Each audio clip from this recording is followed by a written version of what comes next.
we're trying to tell the story with these interviews of graduates of RMC. And well, I tell you what my oldest son said to me last year at dinner. He said, "Dad, everything I value, I learned from you by your example." could you give an idea of how you ended up going to RMC? Oh, when I graduated from high school, I got a job in an accounting office in a company called Frost & Woods. It was a maker of farm machinery. It was in Smith Falls, it's gone now, and I was in the accounting office, and after almost 2 years, I thought, I'm never going to be an accountant. So I walking home one day, I dropped in the Kingston Armories, and they did the test, and the guy said, "You should go to RMC." I said, "What's RMC?" And he told me, so I applied, and I went down to Saint-Jean, and it took 2 or 3 days, all the tests. And I applied at first to be a pilot, because I had heard that the Air Force was recruiting short service pilots. I thought, well, it might be nice to become a pilot and not have to stay in the Air Force. And but my eyes failed me. I couldn't be a pilot. So that night, that evening, I went out. There was some sea cadets there too, and I went out with them and we had a few beers. And I thought, well, the Navy sounds okay. So I went back and changed my application to Navy, and I made it. And I believe in the words of that. He was a hardball catcher, a baseball catcher. Oh, Yogi Berra. Yogi Berra. He said, if you come to a fork in the road, take it. At the end of the second year, the Navy proposed to the naval cadets that they leave RMC and go to the Royal Navy. And 6 of us decided to do that. Ed Healy, myself, Ron Banning, Denny Boyle, and a couple others. Harry Coots. Yep. I was one. Oh, me. That's 6 of them. Yeah. And so we trooped off to England, and I met Kay that summer of '55. I knew her for about 2.5 months, and then I was off to England, and the Royal Navy sent me to a submarine in Malta. So I courted her by letter from a submarine in Malta, and I convinced her to come and marry me in England in '56. And so we were married in Plymouth, England in '56. I was a student at the Royal Naval Engineering College studying marine engineering. Right.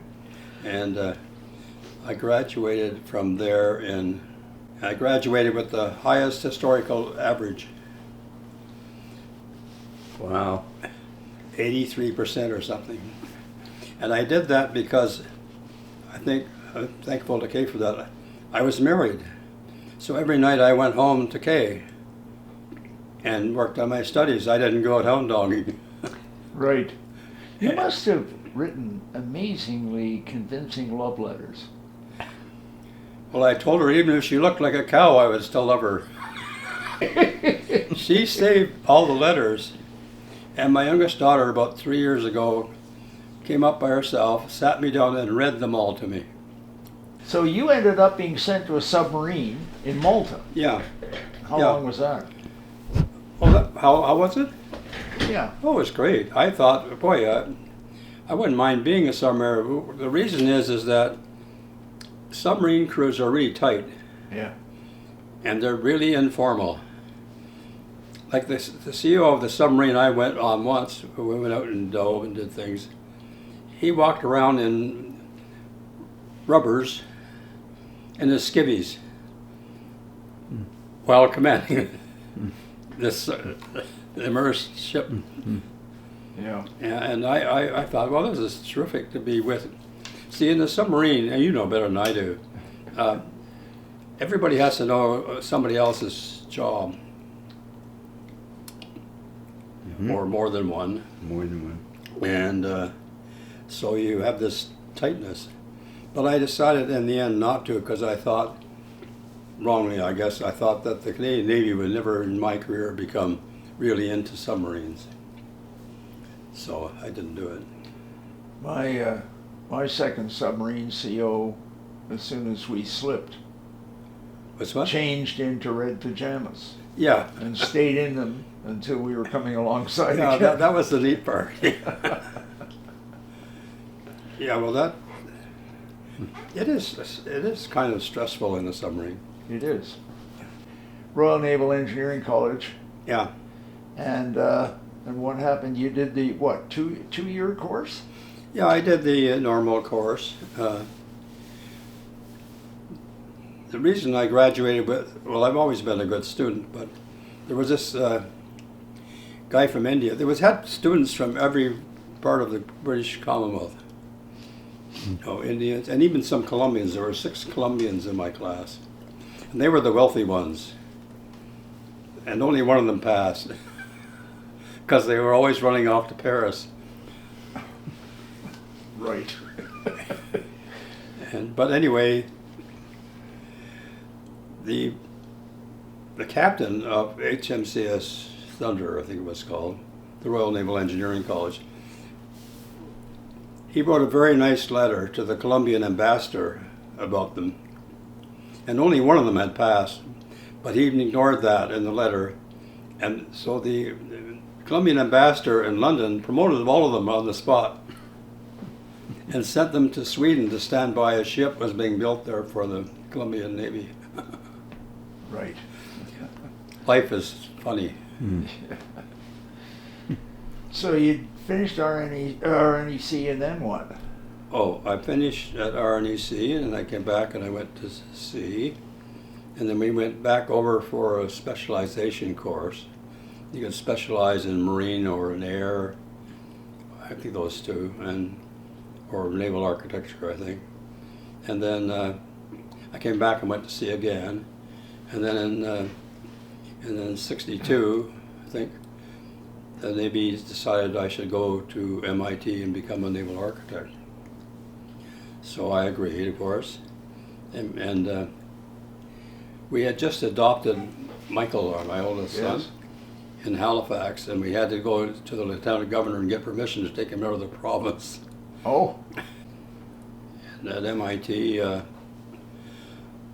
at the end of the first year, because I was what they call a 5.0 cum student, straight A's, a group from electrical engineering, 3 professors came over and invited me to be their PhD student. I knew there was a number of people ahead of me over time that had gone to the naval architecture program at MIT and got recognized to do a PhD, but in naval architecture, and I was the first one that wasn't in naval architecture. I was the first one to actually convocate with the PhD, so it's my only degree. Yeah. Really? Yeah. Well, the Royal Naval Engineering College qualified you to be something in the Royal Navy. They didn't grant degrees. Yeah. Yeah, I did all my sea qualifications. I was the engineer officer of a new anti-submarine destroyer. I forget the Frigate. Outremont. No, Outremont was a Prestonian class frigate. Yeah. I was an engineer officer of it, and I had taken it into refit in St. John, and that's when I was asked to go to MIT. Right. But before that, I was an engineer in training on a couple of ships, and one of them, I forget its name now, it will come to me, but we were in the Caribbean and a hurricane came along and we were ordered to steam through the hurricane to test the ship Oh. by headquarters. That was a riot. We lost all our boats. Your cadet time. What did you think of that? Was it much value? I was, when we were offered the opportunity to leave RMC at the end of the second year, I always tell people that there was 6 of us and we probably did it for world travel and more pay. Yes. That was part of it. But there was another part for me. We were the first class of ROTP. And before that, most of the students were from wealthy families. And they didn't impress me, the student leadership did not impress me. Right. Probably partly because Gordy Reed, you ever hear of Gordy Reed? He was my section commander in my first year. And one day, 3 of my friends and I were in my cabin. His cabin was next to me. He was my section commander. And we were just chatting as we were just getting to know each other. And the door flew open, and Gordy Reed jumped in. And we all stood to attention. He threw himself down in the armchairs we had. We had one armchair in each cabin. Threw his legs over the arms. That didn't impress me. No! I could believe it. When the Navy offered us this opportunity, it was not only the money and the world travel, but it was also to do something different than RMC. Of course, RMC changed a lot as time went on. So you had one summer training session at the end of first year RMC, and that was your total Navy. Well, we went out to the second summer. Oh. To the West Coast. Yeah. And that's where I met Kay. When I met Kay, a cute story if you want to hear it. Sure. One of my friends in my class was Ron Banning. I don't know whether you ever knew him. No. But he was a naval cadet, and he was in love with Kay's best friend. Her name was Patricia. And he said, "John, you got to meet Kay. She's perfect for you." So he made the arrangements, and we were standing at the gates of Royal Roads Military College, waiting for them to arrive. And then they arrived in Kay's yellow Studebaker convertible. Oh. Brand new. Well, her father was a wealthy guy, and he bought us our first car after we got married. And anyway, in England, and so we hopped in the car and went out for the evening, came back, and we got out of the car. And as they drove away, her best friend said to her, "What do you think of John?" And she said, "I don't care any more about him than a fly in a bottle." You graduated with 1 degree from MIT, Yeah. and the Navy sent you where? The Navy sent me to RMC Right. as a professor of electrical engineering. And I was the uniform professor of electrical engineering for the rest of my obligated service. And when, was it 5 years? Yeah. Yeah. So I was 65 when I came to RMC. So in 1970 I got out of the Navy, took my release, and I went on as a civilian, and I it's all in the profile there, but I became the head of the department while I was still in uniform. And after I took off the uniform, a year or two later, I became the Dean of Graduate Studies. And then in 84, I became the principal. Right. After Chuck Dacey. You became Dean of Graduate Studies. Yeah. Can you tell us something about that? Yeah. The thing I'm proudest of is shortly after I became principal, I managed to get through a naval officer who was CCP. I went up to see him and see Atomic Energy Canada had a contract with Germany to sell them a Slowpoke reactor. But the Germans backed out of the deal, and it was on sale for $1 million. So one of the first things I did is, when we had built the academic building, and the Department of Chemistry and Chemical Engineering had put the containment and everything in place for a Slowpoke reactor, so it was really good fit. So I took a trip to Ottawa and got CCP to buy it. And you know what he said? He said, "How much is it anyway?" And I said, $1 million. He said, "Oh, only a peanut." He had authority to spend $1 million. Chief of Construction and Property, yeah. Yeah. Yeah. And so there it happened. I didn't realize that there was research going on that early. There was the Defense Research Board, Yeah. and people got grants from the Defense Research Board. Mm-hmm. And when I came up from MIT in '65, I started off with a grant from Defense Research Board, and most of them were used to hire a research assistant, which would be a term appointment of a person who just got their PhD, and under your continued guidance, they would work for you, and I did that for a decade. It was easy to get a grant if you had a PhD from MIT. Also, to my favor from that point of view is, I got invited by the MIT Press to write a research monograph about my research, which they published. And I even got royalties. It's a little book. Yeah. I got a funny story about it. My granddaughter got a PhD at the Sorbonne in Paris.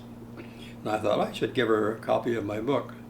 So I went on Amazon and looked for it, and of course they had one, because when a place like MIT publishes a book, a lot of engineering companies buy it, and then after a period of time they clean up their library and they resell. So I got one for like $12 or something.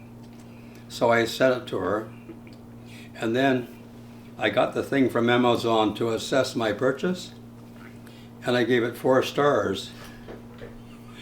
And you know what I wrote the reason was? Because I wrote it. But it blew up in my face in a way, because I had an occasion to want to get another one, which I did, but this time it jumped from that price to about $40. Oh. Because I had said, given it 4 stars. Popularity. It's all automatic in their computer, right? Yeah, I guess. Yeah. Now you also were, I guess, the genesis of part-time study. Oh yeah, well, yes. One problem the military had for people who wanted to improve their education and work towards a degree was, I don't know what it is today, but in those days, if you took a course part-time in University X, none of the other universities would give you credit for it because it wasn't theirs. So I and my deans, we conceived of this idea that if we organized the course with a friendly university, they would take it at that university, but it would be for accredited RMC, so they could accumulate credits. And so in the first year we went to over 1,000 part-time students, because there was a lot of hunger in the military community to improve themselves through education. Yeah, I took part in that. Yeah, and that was one of the, I think, the great ideas, the leadership ideas, that I expressed it that way, but I'm not sure it was totally mine. It grew. The deans and I met every once a week, and it was something we conceived of together. UTPMs came in when you were... Yes, they did, yeah. I used to say our philosophy, RMC philosophy, was to help the armed forces improve the quality of their people through education. And so the UTPM thing percolated up after the other thing. It's a logical follow-up. So was it, did it come out, it must have come out of headquarters somehow that Yeah, they wanted yeah, oh to yeah, do it was of course, we had a lot of interaction with the headquarters. Mhm. Yeah. They did away, virtually, I thought UTPM was an excellent program, and I think the reason is they couldn't get someone to fund it. I remember Jim Barrett was, he was the dean for that. Well, it dried up, after I retired, it dried up. And he told me one day, I asked him that question once, and he said, well, nobody would fund it. It happened after I retired. Yeah, shortly after. you mean getting rid of it? Yeah. Yeah. You got distant learning and you vitalized, I guess you would say, the research program. I thought adding women to the college was fantastic. Yes. And I had 2 arguments. It improved the quality of the students because for every male we took off the bottom of the list, we brought in a woman off the top of the women list. Right. So we had better, it pushed the quality of the students up. It also made the guys behave better. Although you'd never know it from some of the commentary that's been written. Well, I know, yeah, but yeah, Madame Arbour's report. Well, in a close-knit place like RMC, everybody knows everything. So the question they asked the women was, have you ever been sexually harassed or have you heard of it? And I agreed because I thought it was a chance for me psychologically to pay the Navy back for the debt I owed them. I always felt I owed the Navy a debt. And so I became the CO. And I stayed too long. I have a theory, if you stay too long, the snake will come and bite you. And it happened to me. The admiral in charge of the Navy decided he would come and inspect Cataraqui. And that was fine. I forget his name now, but I knew him and I was happy he was coming. And I was in the hospital when he came. And we had a new staff officer who was pretty green. And after the inspection, they took the admiral to the wrong place and dropped him off to spend the night. Oh no. And he was a gentleman. He wrote me and said, "There's something wrong there, John." And I said, "Yes, sir, there is something wrong." Oh, so you, I think, became CO in, I think it was 1975? While I was there, and there was only 4 captain positions in the Naval Reserve in Canada. Yeah. And I was also trotted up to for my OMM. Right. Peter Traves was the, I owe him a lot because I think he was so good to me because he was an RMC guy. Yes, he was. The OMM is rarer than any other award in Canada. Is it? Yeah. Well, it has a smaller population base. Yeah. It's just the military, right? Yeah. I didn't know it was the smallest. This is the ribbon, I think. Yeah. I can't find my medals. Oh. I had them a year ago at some ceremony in town, and now I can't find them. How many years were you principal? Oh, 14. How did you last 14 years? Well, I was not a governor and council appointment. I had an indeterminate appointment.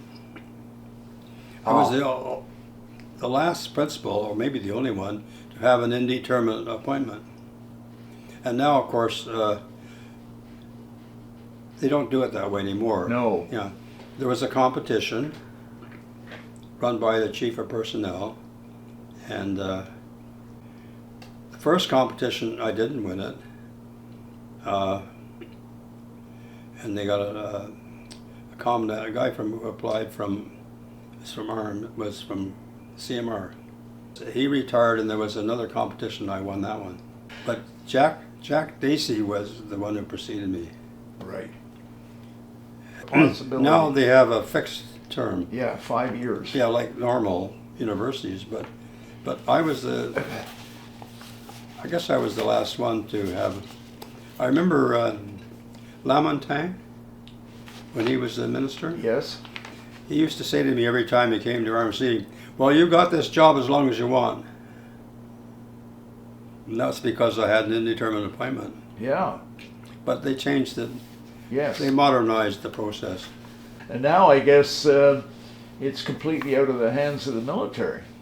Yeah, yeah. Well, as I say, the competition was run by the chief of personnel, military, when I got Yes. it. So Lamontagne used to say to me, "Well, you've got this as long as you want it." Now, when you left as principal, you got very busy. Oh, you're with the Engineering Institute of Canada. Well, all kinds of things. Yeah. Yeah. Well, I'm. You ended up in a lot of leadership positions. Yeah. You remember what they are? Well, I'm a fellow of all the military of all the engineering associations that are members of the Engineering Institute of Canada. They all separately made me a fellow Ah, during my 16 years looking after them. I was the executive director of the Institute for 16 years after I retired from RMC. yeah, and you It were was a also- half-time, whatever it takes job, and the office was down there in the cottage. Yes. It was great. Yeah, but you got mixed up in a lot of other things. There was the Canadian Society of Electrical and Computer Engineering, Yeah, well, that's part of the Engineering Institute of Okay. Canada. and the IEEE. Yeah. Actually, we're on the board of St. Lawrence College, too. I think. Yes, I was, yeah. I had one term there. When I was chair of the board of St. Lawrence College for the last 2 years. Were you? Yeah. And had a few meetings with the minister. Okay, how was that? I mean, compared to this background of being with D&D for so long, It's bureaucratic like everything else. okay. When you look back, you taught me one thing I've never forgotten when we used to talk about the value of RMC Yeah. to the armed forces and to Canada. And you taught me one that nobody else has ever mentioned, and you said it's value in attracting people. If you didn't have it, Oh, yeah. you wouldn't yeah. have the lodestone, the attraction Yeah, oh, to yeah. come to the military. Yeah. Yeah. Well, it's like a gem. Yes. Yeah, has a reputation that attracts people. I still think truth, duty, valor is the best creed. And I said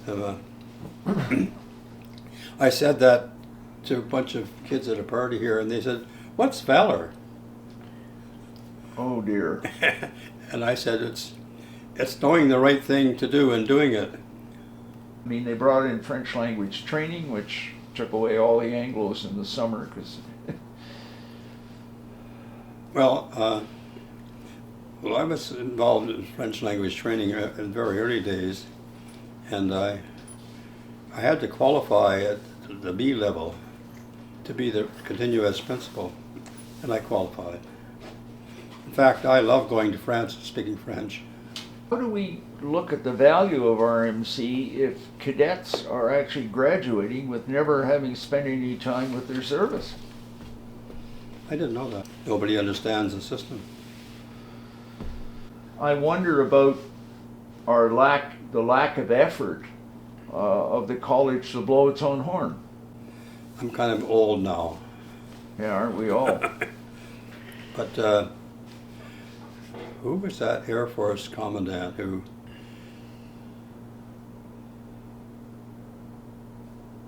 I thought he was the best commandant.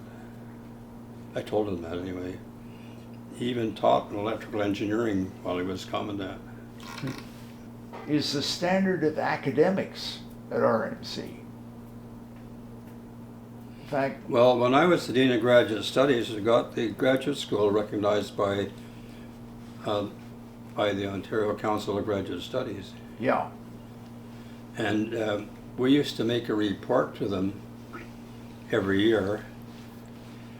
And every year we would get our back saying, we have no advice to give you. And I knew the person who was in the council, one of them, he was kind of, I forget now what his role was, but he was I said, why do we always get such a nice letter back from him? He said, oh, it's because you military make better reports than other academics. oh, okay.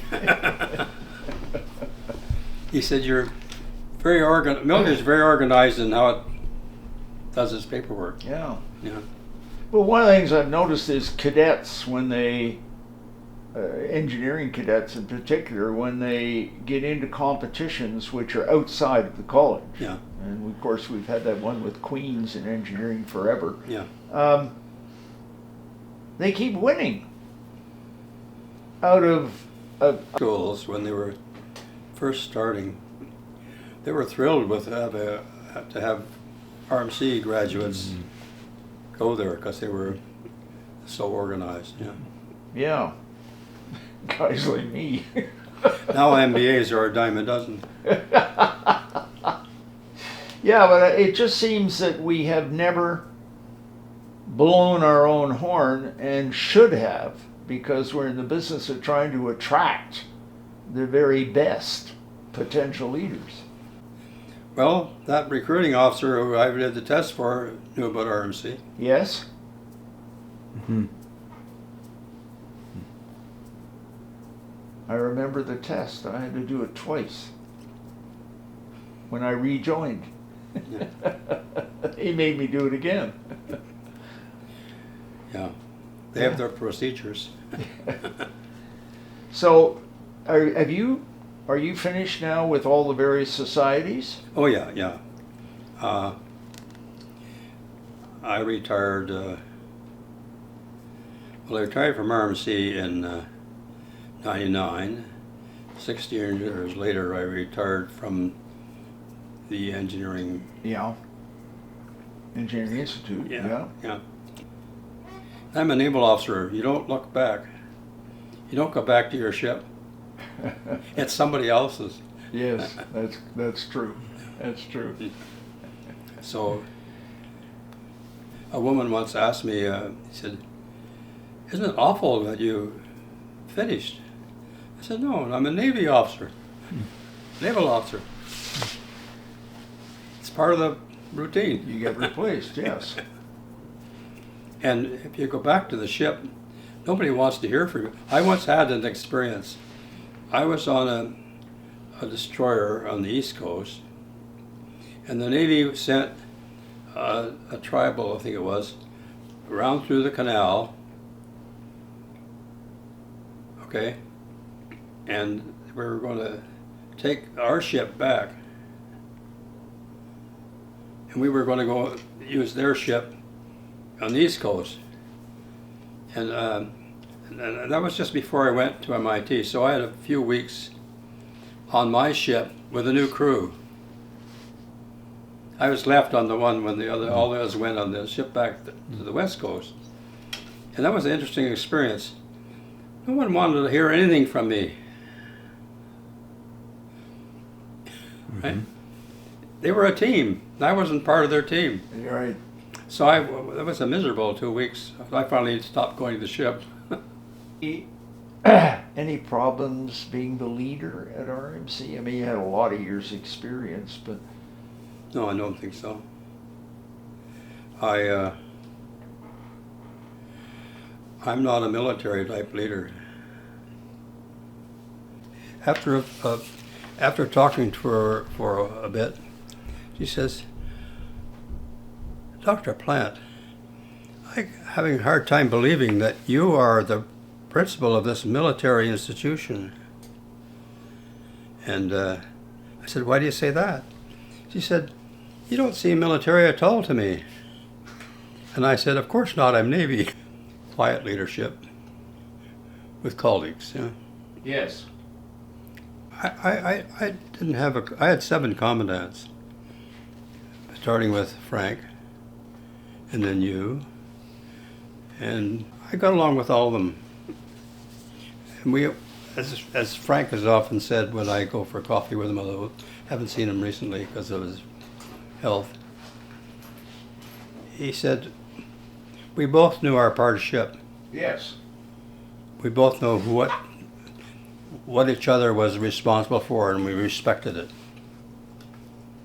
Yeah. Yeah. I'm sure that has to take place in corporations too. They have a thing called management by walking around. Oh, I was the most punished cadet in my class. I got 60 days confined to barracks twice in my first year. What for? Going to bars. I was a first year cadet when I was 20. Who turned you in? One of them, I was at a movie with a friend, and we had a Mickey and some 4th year saws. And you know, at RMC you charge yourself because cadets have no authority to charge anybody, so you have to charge yourself. So you get told to go charge yourself, and you do it because that's what you're told.